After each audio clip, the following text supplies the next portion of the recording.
Welcome to ચેતુસ kitchen.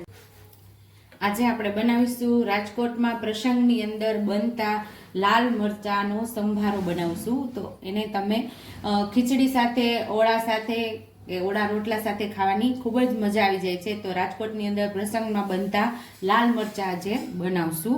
તો કઈ રીતે બનાવીએ તમે જોજો આગળ. અહીંયા આપણે 1 ચમચી જેટલો ધાણા જીરું પાવડર, અડધી ચમચી જેટલો ચાટ મસાલો અને અડધી ચમચીથી અડધી એટલે કે 5 ચમચી જેટલી હિંગ લીધેલી છે અને મીઠું. મસાલો તૈયાર કરવાનો છે. 5 ચમચી જેટલી હિંગ, 1 ચમચી જેટલું ધાણા જીરું પાવડર, અડધી ચમચી જેટલો ચાટ મસાલો. આ મસાલો આપણે તૈયાર કરવાનો છે આ મરચા માટે. આનાથી આપણા મરચાનો 100 ગણો સ્વાદ વધી જશે. આ તો લાલ મરચા તો સ્વાદમાં તો ખાટા અને મીઠા હોય જ છે. તો આ મસાલો છાંટવાથી તો તમારો ઓર સ્વાદ આવશે મરચાની અંદર. તો હવે આપણે અહીંયા મરચાને કાપા પાડી લઈશું.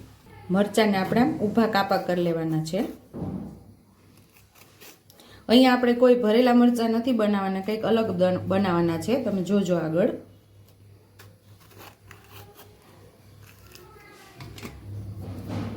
તો બધા મરચાને આપણે આમ ઊભા કાપા કરી લેવાના છે. આ મરચા તળવા માટે એકદમ ફૂલ ગરમ તેલ કરવાનો છે. એની અંદર આપણે આ મરચાને તળી લેવાના છે. આની અંદર ઊભા કાપા કરી લે એટલે આ મરચા ફૂટતા નથી. મરચાની અંદર કાપા સરસ કરેલા છે તો મરચા ફૂટશે નહીં. એકદમ મસ્ત એવા મરચાને આપણે તળી લેવાના છે. અને આ મરચા તળવા માટે ફૂલ તેલ ગરમ રાખવાનું.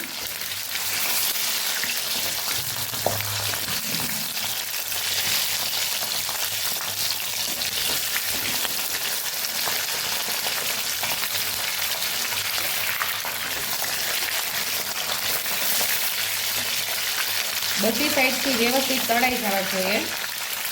તે મસ્ત એવા પાકી જાય ને એવા તળાવા જોઈએ.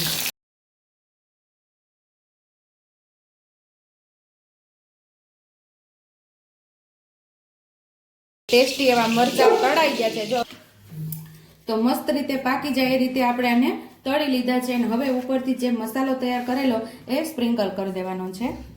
તો આનાથી આનો 100 ગણો સ્વાદ વધી જાય છે. તો જમતામાં તમે 2 રોટલી ખાતા હોય ને એની જગ્યાએ 4 રોટલી ખાશો એવા આપણા મરચાં ટેસ્ટી બની ગયા છે. અને મરચાં ખાવાના શોખીનને તો આ મરચાં ખૂબ જ ભાવશે. તો તૈયાર છે અહીંયા આપણા રાજકોટના ફેમસ સંભારાની અંદર બનતા લાલ મરચાં. જો તમને મારી રેસીપી પસંદ આવી હોય તો મારી રેસીપીને લાઈક કરજો, શેર કરજો, સબસ્ક્રાઈબ કરજો, બેલ આઇકોનને દબાવતા ભૂલતા નહીં અને કમેન્ટ બોક્સમાં કમેન્ટ કરજો કે મારી રેસીપી કેવી લાગી. તો આવજો.